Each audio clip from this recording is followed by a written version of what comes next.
My name's Cliff Lattier. Let's see, just a little bit about me. I do all kinds of things.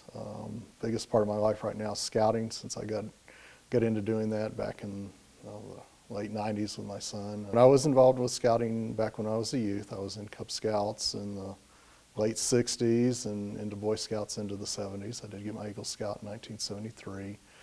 Kind of continued on for another year or two, not really that involved in it. We moved to another town and kind of dropped out of scouting at that point, and then got back involved when my oldest son went into Tiger Cubs.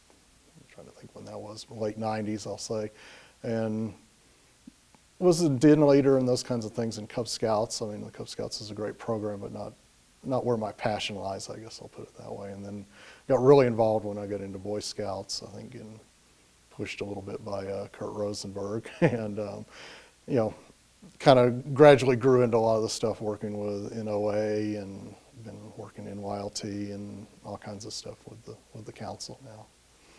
Probably the fondest memory, or the one I keep going back to, was when I was running a fall camporee up at what's now Gorham Scout Ranch, but this was several years ago.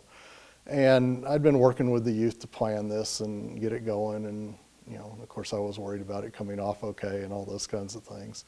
And basically the end of Friday night we kind of got everything set up and all that, and Kurt told me, he says, okay, you're done now. He says, all you're doing tomorrow is you'll take supplies to the different campsites if they need it, you know, haul water and all that, but you're done. I'm like, no, there's all this that needs to happen and all that. And he says, no, the kids can run it. I'm going, oh, no. And basically, yeah, it kind of held me back a little bit, and I let them run it, and it turned out wonderful. And it was kind of one of those things of, oh, I see how this works now. And that was kind of the aha moment for me with scouting. I would say trustworthy. I mean, that's kind of the first one, and without, you know, if you don't have somebody's trust or they don't trust you, nothing else will work. You know, they have to be able to trust you to do what you're going to say, and mutually, you know, backwards, you know, you need to have their trust too. So, I mean, all the rest of them kind of build off of that one, in my opinion. To me, I guess it's kind of a set of values